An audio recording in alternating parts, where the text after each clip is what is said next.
To the left of me first is Chris Punsalan, is the creative director and head of community at Tender Care, where he's redefining what families should expect from aging-related services, technology, and support. Next to him is Imani Barbarin, a disability rights and inclusion activist and speaker. Maybe you've heard of her. She's been published in Forbes, Rewire, and Healthline, among others, and runs the blog and podcast, great name, by the way, crutchesandspice.com. Thank you. And Jacquelyn Revere started sharing her journey as a caretaker to her mom in her 20s. She amassed over 900,000 followers across platforms. You can follow her under her handle, Mom of My Mom. She's been featured in the LA Times, New York Times, and on multiple NPR podcasts. Everybody, round of applause to the panelists. Well, I'm very excited to do this panel because I think it's something that's very necessary and we don't talk about it enough. And that is connection, community. How do we find that in the times of now? So in order to get started, I want to ask each of you to tell us individually, we'll go down the line, tell us your personal care story. Let's start there. Give us a glimpse of your personal experience with care and how you came to share it online. What made you decide to share it online? And we'll start with Chris. So I was a senior in college when my grandma woke up one day and was no longer able to get out of bed. And from that day forward, my parents and I had to make a decision. Do we hire a full-time caregiver or what is the other alternative to that? And I decided, because I didn't have any immediate opportunities lined up for myself, I said I'll do it, not knowing what that meant, not knowing that I was going to then endure 8 years of being a caregiver and then somehow end up at CareFest in 2025. But it was 8 years of doing everything for my grandmother, bathing, changing, everything that you do for yourself, I did it for my grandmother. And I learned so many lessons in that time. And I came to share it because back in 2014, I posted my first ever video on YouTube and became obsessed with the idea of documentation, the recording something and then being able to watch that many years later. And that was just the next step for me to just document what it was like being a caregiver. And immediately the first video I posted blew up online and all these, The first video? Well, not the first ever video.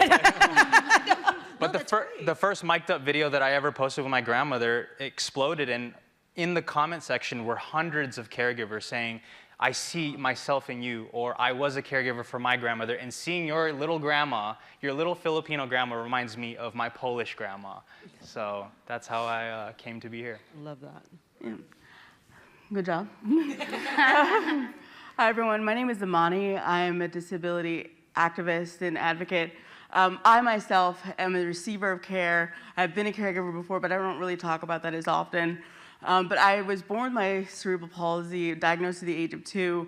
I've had so many instances. I've lived in a nursing home. I've had home care. I've had everything. And when it came to talking about disability, growing up as a disabled Black girl, you don't really have representation. Like, it just does not really exist, especially in the 90s, right? What we got was Touched by an Angel. And oh my God, yes! and my mom was like, well, don't expect all that. My mom really raised me to kind of prepare me for a time in which I would have to be alone, be on my own, do my own thing, have a career, make my own money. But when you're trying to look at what that may look like in the future and you don't see yourself, it gets very lonely, it gets very difficult. And so, and also, I started my blog. The only person who was reading it was my mom, and she was sick of it, because she lived. She was like, I lived it, I don't need to read it too. So I started branching out onto social media, particularly Twitter, then Instagram, then TikTok, and then too many of them. And I just started sharing my story, and I was so blessed to be able to come in contact with so many Black disabled girls, so many Black disabled women, so many people that I could say, I could reach into the future, and you're right there. And so that's kind of why I started my platforms, is to both be that person and to find those people. I love that. Hi, I'm Jacquelyn Revere. I'm a person who stutters, so the processing time when I talk is a bit slower. I got into care by caring for both my grandmother and my mom. I'm originally from Los Angeles, California, and I was actually riding the C train downtown because I had moved to New York and I was so excited. And I received a phone call while on the train saying, I received the phone call and I was like, why is my phone ringing? And so I stepped off of the subway and it was my mom's friend saying, something is wrong with your mom, you need to fly home. I ended up flying home immediately, and my mom, who had been caring for my grandmother who had dementia, had also started showing signs. And so as an only child, I then became the primary solo caregiver for two people with dementia at 29. My grandmother passed about a year and a half later, and I cared for my mother a total of 6 years. My social media journey started in 2014 also. I began sharing what it was like being, I'm so fluent right now, guys, that's crazy.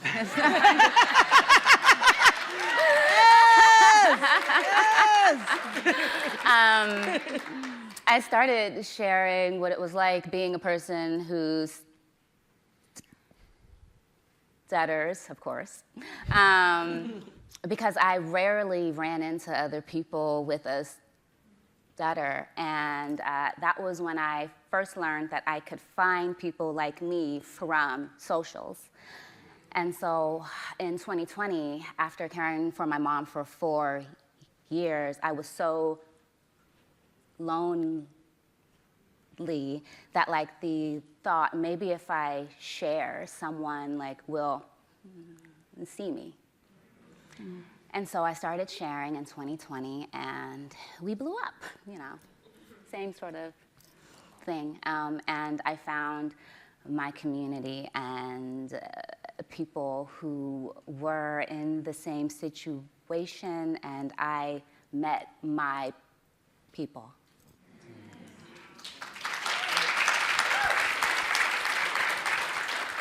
It's really interesting to hear. We talk about it a lot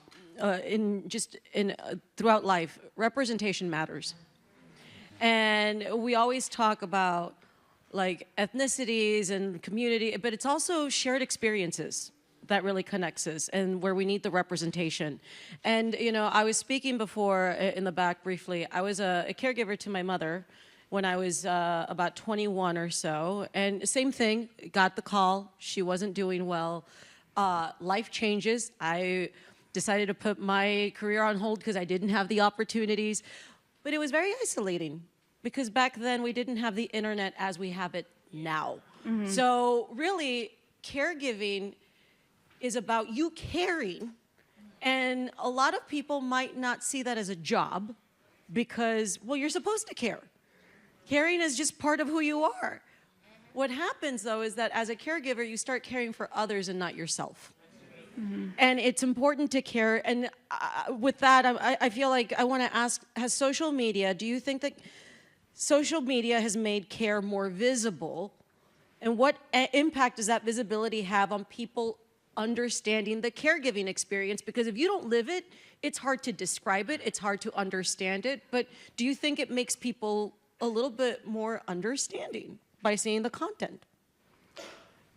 Anybody can answer. Yeah, I think so. I don't understand what kind of seeds it's planting in other people as they watch our content, but the DMs that I get are incredible. I mean, my favorite types of DMs, and I never thought I'd be on a stage sharing this, but my favorite types of DMs to get are from parents telling me that their young children watch my videos and their children are telling them, when you get older, I'm gonna take care of you. Mm-hmm. And it wasn't until that I fully realized, wow, this role of influencer, which I'm not a big fan of, but if I'm influencing younger children to want to care for their parents or their grandparents or their loved ones, then I'll gladly take on the influencer title. And I think it's planting a seed in younger people, and maybe not even younger people, just people in general, to be open to the idea of caring for a loved one. So. Thank you. It does feel like it's important to share the stories because sometimes you feel like maybe, especially when kids, like in that example, when kids get to see the videos, they actually see that people are talking about it more. Because that's something that we don't talk about until it happens. Until we're forced to deal with it. And by force, I mean the timing of it, the sudden everything. Like, it's crazy how that changes. But I want to ask, and you can continue answering that with what I just asked, but like the danger with internet, with social media, is that you will never do it the way that everybody expects you to do it. There's going to be criticism. The internet can be such a great positive place where you can meet people and share stories from across the world. But there's also people that just want to bring you down, right? It's like you can write something like, I hate traffic, and someone will be like, my grandfather was half traffic. Like, you know, like right? Like they just go after you.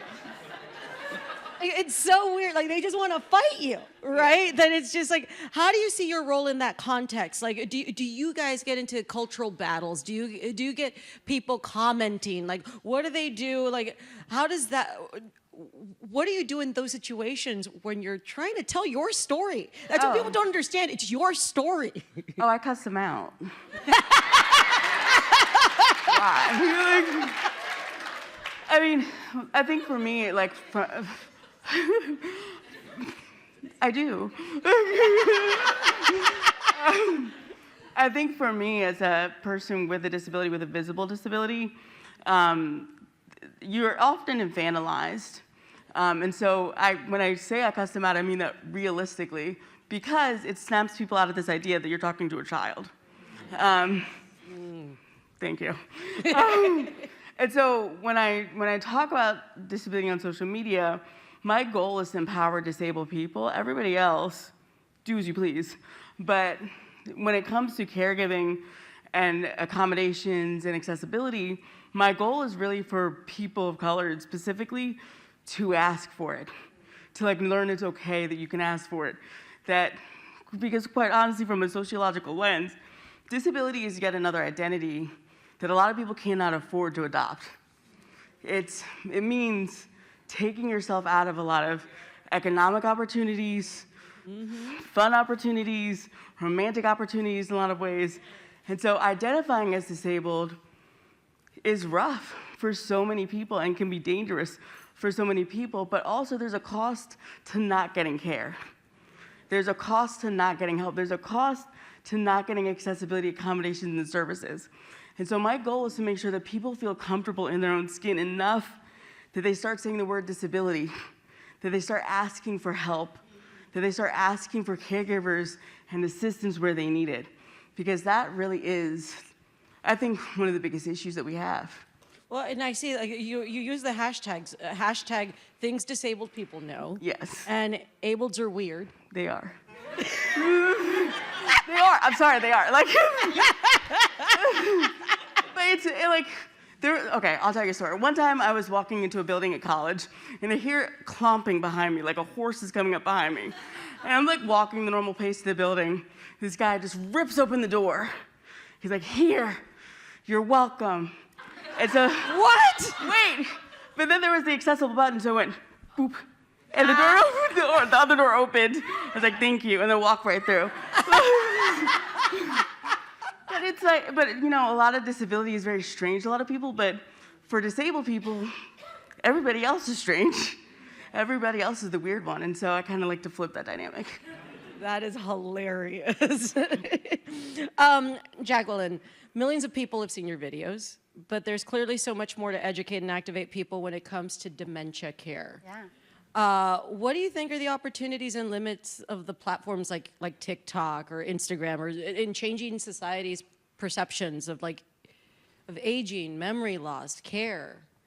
I've been able to show people what care looks like, which is really important because that's something that you see inside of your home. But I do think there is this emotional roller coaster that you can't show people. And so when you care for someone, you feel every human emotion that one can have. And so trying to transport that from the video into people's minds and hearts, that's something that I wish we could do more of. But the fact that there are now caregivers who are sitting at home caring for someone and they can just flip their phone. When is this? 2002. They can look page at their best phone friend and scroll and see someone who is doing the exact same thing as them. The isolation that we feel, it doesn't heal that completely, but it at least lets you know that your community is out there, and I'm hoping that that gets them one step closer to finding them also.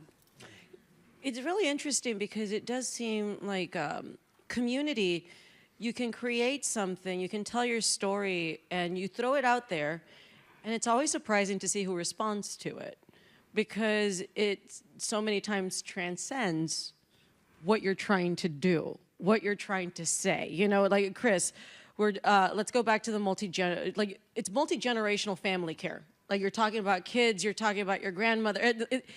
And that, as a Latina, as a Mexican, you know, you've heard of it. It's something that is very expected in the culture. Like the family, it's the kids help the parents, and the parents help the grandparents, and it's all. And I ask, like, what kind of cultural shift do you hope that your work in telling and showing multi-generational like stories? What do you hope for your work to come out and give out to people about care in America? Because there's a lot of times where I will talk about my caregiving experiences, and there's some people that are like, you did too much. You know what I mean? And it's like, no, it was just how we grew up. It's our family. Yeah. Well, first, I never thought about multi-generational care, all these big words around care. Yes. I've never thought about that growing up. I just saw it modeled by my parents. My parents took care of their parents, and so on and so forth. And that's just the culture in the Philippines, is that we take care of our own. It was never a conversation of, hey, Chris, when you grow up, you're going to be a caregiver one day. It was never that. It was modeled in my home. So when it was time for grandma to have somebody to take care of her, of course I'm going to do it. She raised me. She was there by my side when I was young, and I can't imagine anybody else that would be next to her, giving her the care that I don't think anybody else could have provided. So what do I hope for other families? I hope that it opens up the conversation of care can happen at home. It doesn't have to happen externally. It doesn't have to be outsourced. Can it be outsourced? Of course. Do we need help? Of course. But I think I would love for families to start having a conversation around maybe we can keep it in the home and we don't have to have somebody come inside. It's very true. You know, and it's interesting too, because again, I think one of the most important things is to tell the stories, to get them out there, right? Because when you get them out there, you normalize it. Mm-hmm. It becomes part of your language. Again, it's like what I was saying. It's like sometimes we find ourselves surprised. A lot of people that become caregivers, it went from 0 to 100 in a span of like a day. And you're just thinking, this is just life now, you know? But also normalizing it and telling your stories. Imani, this is for you. It's like, because I love the hashtags. You know, it's like, I love you present the stories in a very real, casual way. Yeah. And I say casual because going back to what Chris just said, we do use words like multi-generational a lot and they're fancy words and stuff, but like, what do we really mean by that, right? Yeah. You do a great job of being casual and real about it, you know? And have you noticed a change in the storyline, the way that people talk online, where they're a little bit more open with talking about disability, foster care, like aging and everything, like topics that were once hush hush, stigmatized? Like, is that something that helps with social media? Yeah, I think social media helps destigmatize disability. I think also I try to blend storytelling with advocacy and try to give people real information about what disability looks like. I can't speak to too many of the other topics, but when it comes to disability, a lot of people don't know how broad it is, like who it actually impacts. Does anybody here know the actual definition of a disability under the ADA? Of course, I know. But the definition of a disability under the ADA is a person who has one or more impairments that precludes from daily life activity, a person who has a history of such impairments, and a person who is perceived by others as having such an impairment. That's broad. Yeah. Right? Very broad. That's broad. It includes everybody who wears glasses, to anybody in a wheelchair, to anybody who is bedbound, right? Stutter included. So when I talk about disability, I try to make sure people know there's no list. Like, of course, there's a list that the government says that, oh, well, then they get benefits automatically. That's not really how a lot of it works. But when it comes to identifying as a disabled person, a lot of people don't understand that I am you. I'm similar to you. I'm no different. I shower, I do everything, but like we do things a little bit differently. And disability is a lot more inclusive of an identity because it doesn't just address who you are now, but who you may become in the future and who you're developing into and what illnesses has changed your body or your mind, which experiences has caused mental health issues. And so when I talk about disability, I try to make sure people know that it includes them too. Like, this is all of our advocacy, and we all need to rise up. And so destigmatizing it is an incredibly important thing to do, utilizing social media. You know, and it's also interesting how that's the secret, which isn't a secret. You have to tell your story while you're being an advocate. Because I've always said that's one of the downfalls of politicians. Mm-hmm. They will give you stats, they will give you facts and figures, but there is no heart and personal story to so many of the stats that they're giving you. So why should we care? Mm-hmm. You know, because once you tell a story and connect it. Well, if I may. Yes, go ahead. Because anybody here knows I talk about politics all the time, but I'm so sorry. But when we talk about the disability community, we're talking about 27.2% of the US population, right? Which represents about 2/3 of all households total. And so this idea that disability is not addressed like in a political level with abundance and care, like disability caregiving is seen as a niche issue.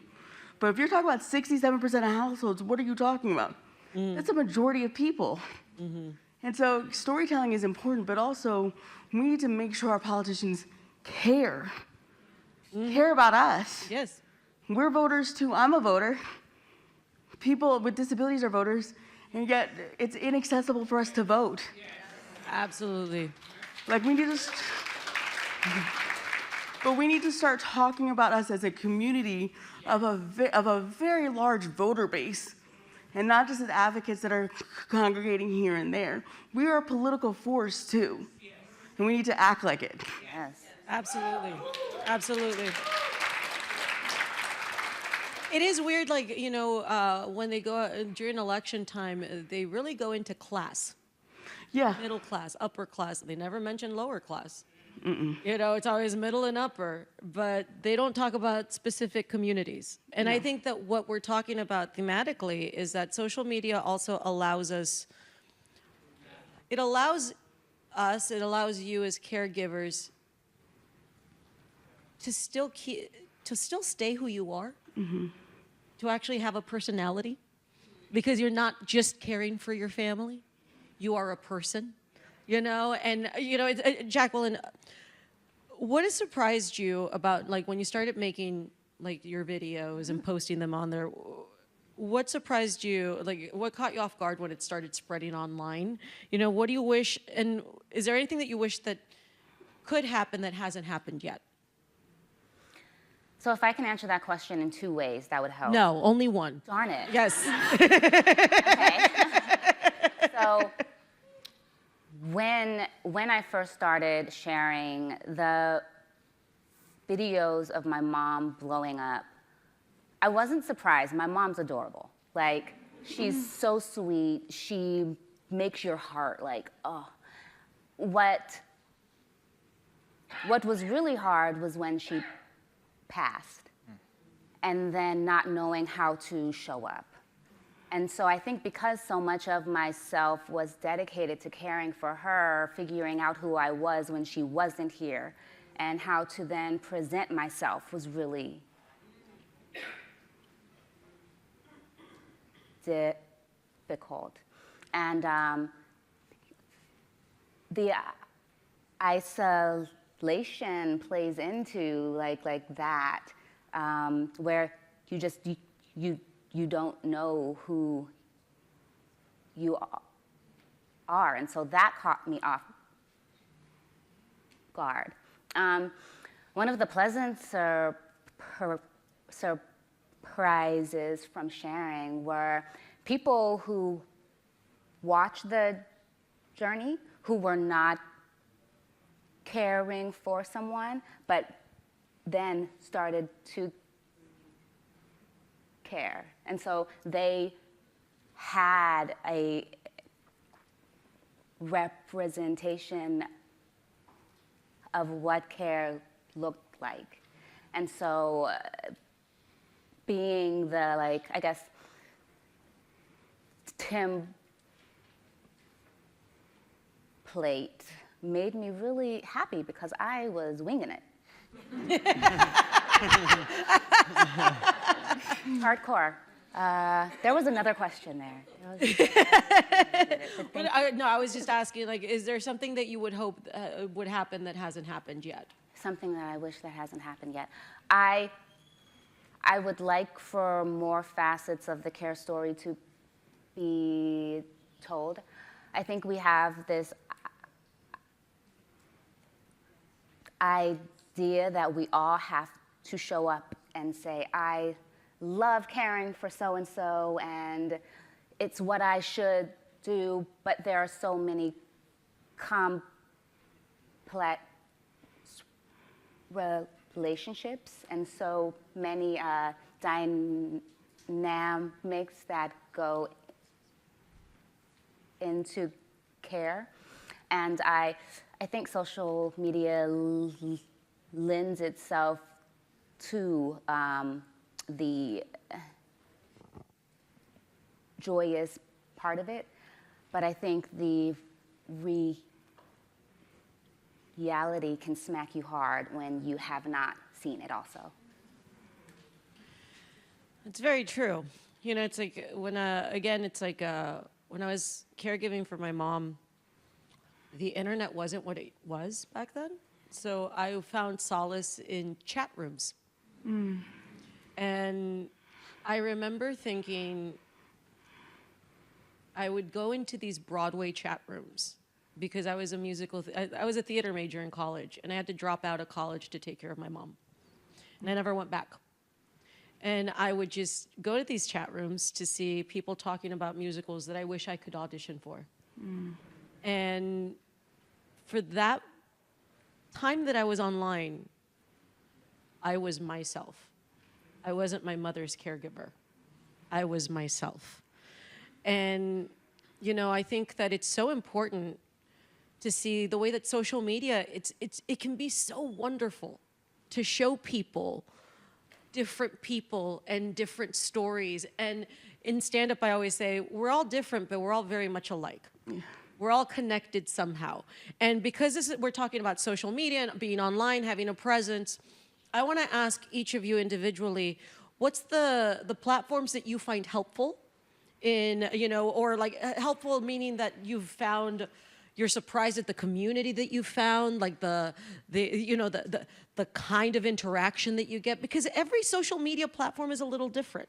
Facebook is Facebook. You got Twitter, you got which I will never call it X. You've got MySpace. I'm kidding, but what are the platforms that each of you? Is there one that you prefer over the other, Chris? I do have a favorite child out of all of them.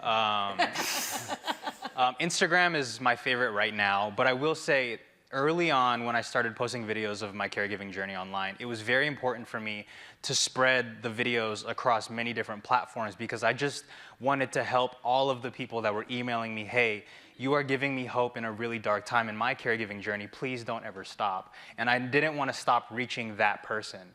So I felt it was important to share my story across all platforms. I just met Dawn, who said she saw my story on YouTube. I met another person who saw me on Twitter. I saw another person who met me on Instagram. So I have all these people who have seen me in different platforms, and if I weren't to have the savviness to be online, to post it everywhere, then somebody might have not gotten help because I didn't want to take the time to post on everything. And why do you like Instagram? I like it because it feels the most social. You can DM on every other platform, but it feels very easy to DM with other people. Like I've already DM'd many people in this room through Instagram, and I feel like I'm just catching up with a friend. Slid into your DMs, ladies. So that's why I like it. I feel like it's easy to share and it's easy to communicate with people on Instagram. Yeah. Imani? I really miss old school Twitter. I really do. That was a heyday. It really was. But to give you a little bit of disability, like online history, a lot of disabled people gravitated towards Twitter because it was one of the more accessible apps at the time. All you had to do was type, and people already had a lot of people had plugins that they can navigate their computer screen. They could utilize their phone, so it was a lot more accessible to disabled people. And so a lot of disabled people congregated on Twitter, particularly under the hashtag Crip the Vote, because at the time it was the 2016 election, and disabled people started making demands online to actually be campaigned towards. When we talk about politics and disability, people talk to caregivers, they talk to parents of disabled people, they talk to people who work in long-term care, special education, but they rarely have ever talked to disabled people. And so Twitter was the space for that. Then Instagram, then Facebook was never really a part of the game. But then it was Instagram, then TikTok. And so I don't really have a favorite child. If I think about it, I post most often to TikTok because it's just a lot easier. And there's tools on there to add subtitles and things like that. But like Chris said, I cross-post everywhere. But I really do miss old school Twitter. I don't think I can see myself getting rid of it, really. I post most to TikTok also, just because it feels like a place where I can explore the raw creativity and my raw thoughts more, and then I can figure out the core of that thought and then make it into something where I can share it on multiple platforms. But I also just enjoy TikTok because I find the smaller caregiver pages, and that's sort of where the movement feels like it's starting. More people are sharing, and I just watch the videos all day. I'm a fan, so that's my favorite. It's interesting, it's, we need to wrap up in a couple minutes, but it's, it's funny, I didn't realize I missed old school Twitter till you said it right now. See? Honestly, the way you said, when you said it, it reminded me of how hashtags used to be cool. And hashtags were you could start movements out of a hashtag.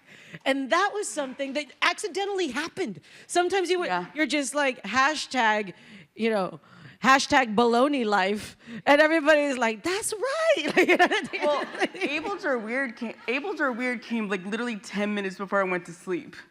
And then I woke up the next morning and it was trending, and I was like, oh no. But I think we also need to talk about the nature of social media as it is right now. Yes. A lot of private companies, private equity has bought up social media platforms with the express idea of wanting to destabilize people's ability to create movements, right? And so we're kind of seeing this kind of almost balkanization of the internet space, where people are trying to figure out what is the most sustainable model, where it's most sustainable to go. And so we really need to think about that when we're talking about organizing in online spaces, and how do we create that for longevity? 100%. Movement starter. Really quick, I want everybody to go down the row. We're gonna say our goodbyes. We're gonna end the sitcom. We've learned our lesson. Let everybody know your handles where they can follow you if they don't already, and just a goodbye message to everybody. We'll start with Chris. Sure. So if you search my name, I think it's up there, Chris Punsalan. You can find me anywhere that I exist on the internet, which seems to be a lot of these places. But my message is, I think I've spent a lot of time since my grandmother passed away last January. I've spent a lot of time reflecting and talking to hundreds of caregivers on a day-to-day basis.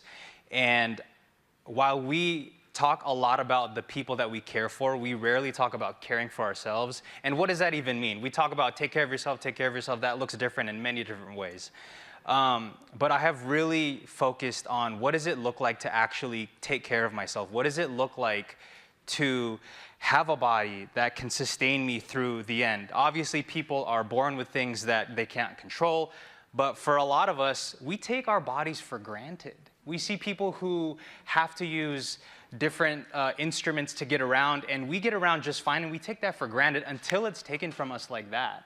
So I have really done a lot of research on how can I take care of my body in the best way? What are the inputs that I can be doing for my joints, for my muscles to sustain me so that I don't need a caregiver when I'm 90 years old, and I can peace on out of here safely without having my child or my grandchildren take care of me. So it's something that I would love everybody to explore, whatever that means for you.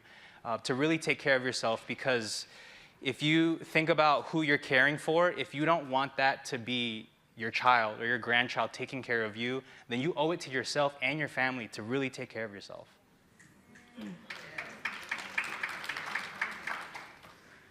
So I'm Imani Barbarin. You can find me at Imani_Barbarin on Twitter, or Crutches and Spice everywhere else. I'm also at the blog crutchesandspice.com. Trying to branch into more long-form content, so wish me luck. And rant about, thank you. Rant about capitalism? No. I think, if I'm being honest, I think part of the issue that we have as a culture is that we've put too much money into trying to extract value from disabled people who otherwise cannot create value. And when we do that, we undervalue you all as caregivers. We try to nickel and dime. We try to say, oh, well, we don't need to put that much funding into caregiving or services or home and community-based services. And in the reality, we need to be pumping as much public funds into circles like these. My goal one day is to hopefully make sure that caregivers qualify for Medicaid regardless of income, because when we recognize the intersections of a majority of caregivers being women or queer people, and predominantly women of color, we're watching people care for the disability community who are then becoming the disability community that are underinsured or uninsured. And rather than taking a very austere look at the services for disabled people, we need to be expanding them outwards to the communities that care about us as well. And so that's my goal for the future.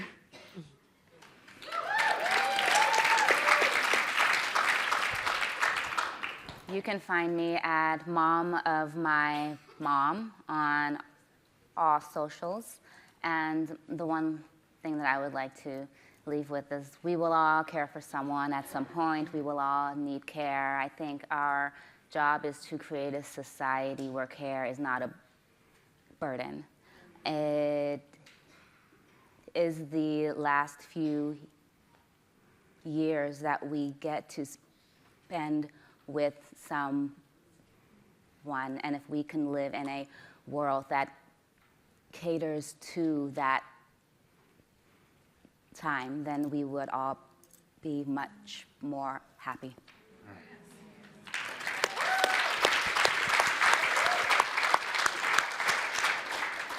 It has been a pleasure to talk to you all I could have talked to you longer. But reminder, this is a very important conversation, and I'm glad that we're at the point where we can find ways to connect with people that didn't exist, and as time evolves, we find better ways to communicate and tell our stories. And tomorrow I'm doing a panel, it's a part of like the Deadline Hollywood panel about telling stories in Hollywood and how we tell stories about care in Hollywood, because for some reason care, it's just overlooked as something that is just assumed that we all are going to do, and we all know how to do it. And it is a space, I'm very grateful to have this space and share it with all of you. Everybody, please help me in giving a round of applause to our panelists, Punsalan, Imani, Barbarin, Jacquelyn, Revere. My name is Cristela Alonzo. Thank you so much for coming. Have a good day.